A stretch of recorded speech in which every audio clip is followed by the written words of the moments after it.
the last sequence in the Matrix trilogy, and we've had 5 rehearsals.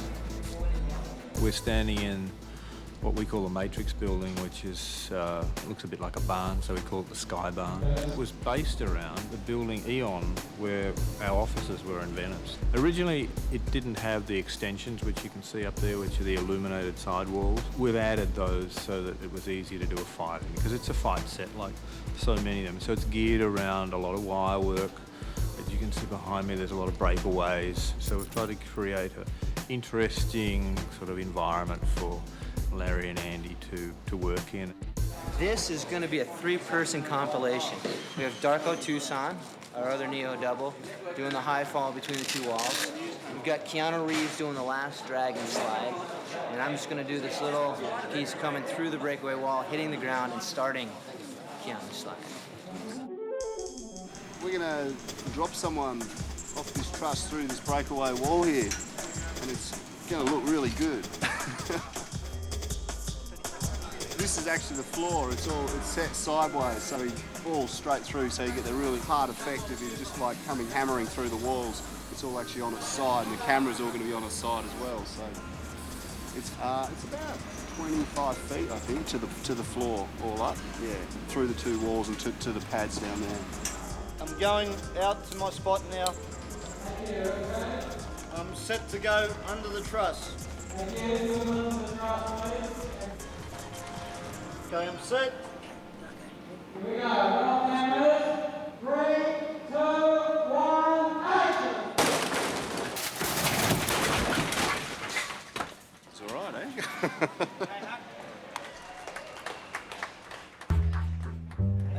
Wait, behind the scenes here, sound technical. So I worked this out on the computer last night, you know. I figured about 6 guys on the end of a rope with a piece of cable, and if we all match speeds, you may make it.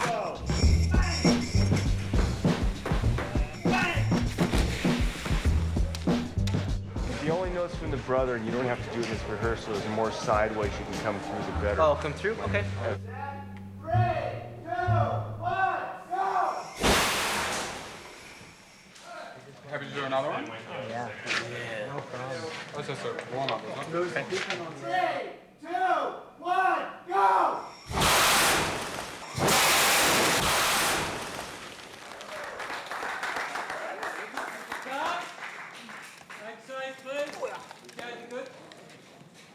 Good wire team.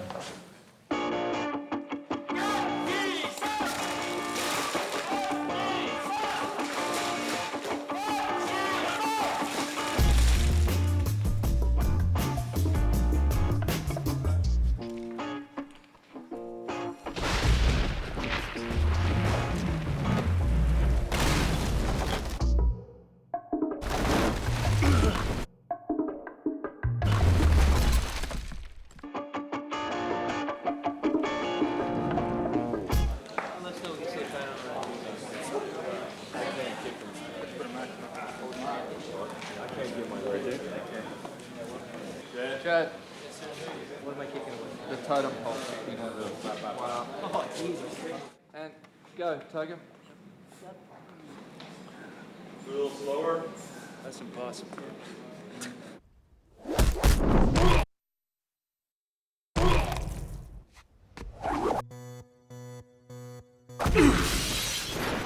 What's the stunt here, Dave? It is a hand pull ratchet back through the breakaway window. 3, 2, 1, go! They'll be hooking a line through the window that pulls me straight. The height was the major issue. You have really little control if you're on a wire. So forward or backward doesn't matter, it's the guys pulling. What are the keys to your performance? Don't push off too soon. React to the kick correctly. Keep the body position that the brothers want. Camera is set.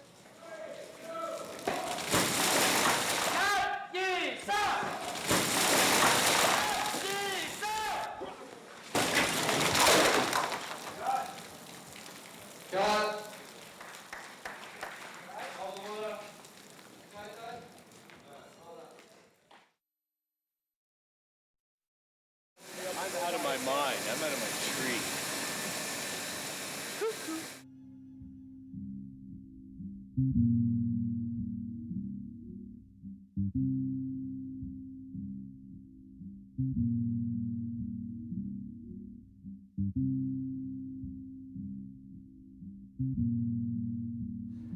acting point of view, it was the most difficult part of the film for both of us, I think. We were fighting in the mud as well, so it was mud and rain. But by that stage, the fight had become more like a flailing around, you know. So, and the rain was so heavy that it was hard to speak without starting to have bubbles and streams of water running out of your mouth. Keanu was lying on the ground with the rain hitting his eyes. You couldn't hear yourself speak, so finding the right tone in there was really difficult because I had no notion of what I sounded like, and that was bizarre and basically blew a whole day shooting because of that. I had a dreadful day in the crater. I've never had a day like that on a film set before. That was bad. I mean, that was just, I mean... The ladies took very good care of me, wardrobe and hair and makeup. You know, they gave me the thermal stuff and they poured warm water around me. The worst part of it was the rain because of the position of my head. They made an adjustment in my head and then I just closed my eyes and I just relaxed and let the water come. About a year ago, we wandered around Sydney looking for streets that we felt could suit the Matrix. But as we were walking around, we were looking for somewhere where we could build the crater, an interesting intersection. And as it turned out, it was the same intersection that we saw at the end of the first movie. And we decided we'll use that as the background for the end of this scene.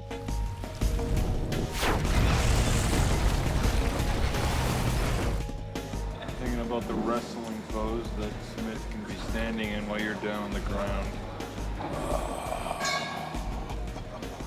The crater that we've built is quite dramatic in that we've tried to make it look like a bomb blast. Basically what we've done is taken a whole series of rock molds off actual rock, put them together, stitch them up, and then blow urethane foam into them, which then gets pulled out and applied to the wall.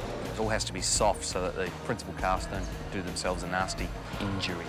And as you can see around the top edge, there's a lot of kind of building rubble, which has come as they tear the buildings apart as they come down. The challenge was getting a hell of a lot of water in and getting a hell of a lot of water out. We've got 6 rain heads up above and a lot of water getting dumped down the walls of the crater as well. Probably about 6,000 litres a minute or so on this set. Join in the fun, the mud fun. The wide one. Do you want me to mud up my own crotch, I darling? would love you to. Look, I'll even give you the crotch. How sensitive I am. It's just a clay-based product that we've mixed ourselves. We sort of picked a colour in conjunction with the art department, something that's safe and clean to use. We're going to have a bit of a fight in it and have rain going. You have to study mud and stuff then? Fine. It was learn on the job. I'm an electrician, actually. Makes beautiful patterns. I'd like to put some paper in. You wait till the rain goes on. Is it better then? You wait. You just wait.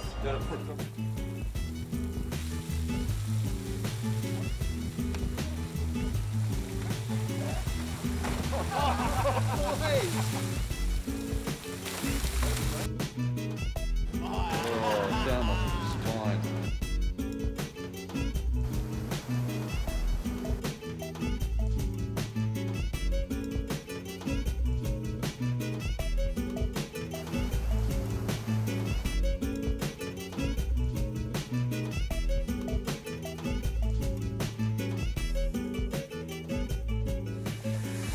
Fighting for 5 solid months. Let me in. Let me go. Come on. I'll get it this time. I'm ready. Come on. Come on, James. Send me in.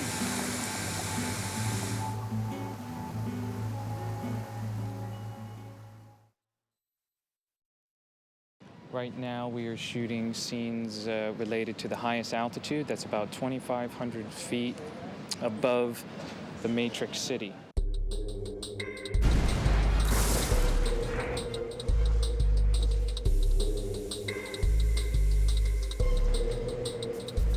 After it became apparent that it was completely impractical to try and shoot zero G inside a plane with a film crew, We went into research and development as to how they could fight in mid-air, and it was decided that we'd basically end up putting the stunt performers and the cast performers at one point on a thing that we called the tuning fork rigs. You know, we're just always in the harnesses, and after like 18 hours, it kind of hurts most of the time. How hard is this thing to operate? There's a lot of inertia in it. They're good 30 foot away from me, so on whatever rotation he has in there, he builds up a lot of inertia, and trying to control that is actually quite hard. The way to make it look like they were fighting in mid-air was to cover the back of where they were in blue screen so the cityscape could be mapped in. So we ended up building essentially a huge perspex egg that we called it. It doesn't look like an egg, but originally was sort of designed like a, an ellipse or a half sphere surrounding the characters. It is now, for practicality purposes, half a box. We had a few scenes like this in Bound, you guys. Jennifer Tilly up there in the rig. This set is like 4 times the budget of Bound there. Hey, stand by. Good. Slide, guys. Let's take everybody back to number 1. Yeah. Okay, all the cues play out, but we're going, this is like quarter speed, guys, quarter speed.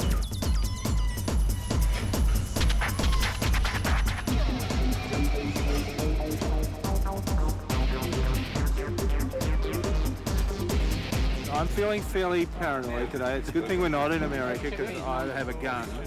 And, because there's no set here, it's just blue. I'm not sure about the blue shade that Mr. Pope picked. Rather than light whole surfaces, sometimes you can just put a sheet of mylar, a mirror that reflects the screen adjacent to it, and you get a precise match. So it's exactly the same color, brightness, and all that. It's very sort of economical way of expanding your blue screen and or doing like tricky spaces like that. I mean, like pretty good actually, a big room that's blued out with no lights actually on to make it happen. Hey, it's John Gaeta again. This is the anatomy of the Super Punch as seen in Revolutions. The Super Punch was one of the first pieces of concept art that Jeff Darrow drew for Larry and Andy. I believe that was one of the very first boards ever revealed to Joel and to Warner Brothers as the future on the horizon. And the funny thing about it is that it was a punch. It's a guy getting punched in the face. Steve Scroche drew it, and within his drawings came a lot of understanding of the graphic nature of the rainstorms and the use of water as an explosive element. This particular motion capture is pretty awesome reference material just to see how the body contorts in a roundhouse. Almost all virtual shots were planned in advance through visualization so that we could figure out what could be photographed as a reference or an actual component ahead of time. So this is just basically a 3D planning guide. Even from the very first bullet time shot we did in Matrix, we'd try to photographically shoot the same shot as best we could, but almost in every single case, it wasn't temporally correct. In the early days of trying to figure out how we would shoot photographic elements for this, things that I checked out included some documentary footage of Fight Club, one of my favorite companies in the business, Booth, located in Paris, had approached the final shot where Ed Norton shoots himself in the face. And they had used some high-powered air jets they shot into his mouth. We tried that, and it worked very well in terms of a reference of how flexible Hugo's face was. Additionally, I looked at Norwegian bare-fisted fighting. It was very severe. It was a great reference of guys getting punched directly in the head for real, and we really needed to know what that was like. We decided to make a sculpture that demonstrated the three-dimensional outcome of the hit. So we took a facial cast from Hugo, and an artist deformed that sculpture to sort of capture the caricature-like nature of the drawing. We put it into the universal capture system, so it was actually cross-referenceable with Hugo's real head that would do the performance after that. And one of my favorite things about effects is this sort of stuff. It's like experimentation. You try to manage experimentation as controlled chaos. In visual effects, you're going to find a lot of really funny preliminary studies Usually, it's kind of a healthy exercise to exaggerate the idea of the effect and whittle it back to what you want. This is a rudimentary analysis of ripples. What you're looking at here is a study of rain. Like everything else, the rain had a list of specifications from some of the stuff you may have seen with the documentary of the actual photographic part of this fight. You know, the chubby rain needed to effectively be, you know, cascading lines so that when you looked at certain angles, you'd have this sort of graphic moire-like effect.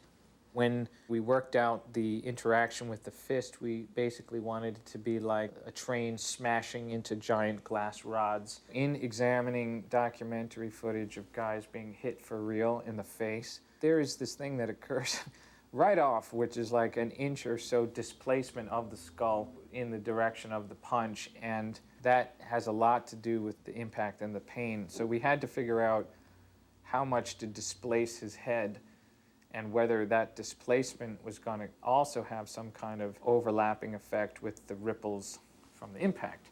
So here's the final shot in all its glory. The characters are both virtual. The background is entirely virtual. The rain is all computer generated. The heads of Hugo and Keanu are based on the UCAP, but Hugo's head was augmented and mutated for the impact. I'd have to say we're really satisfied with it. We like the end better than the beginning, but the beginning is just a little pathway into your payoff.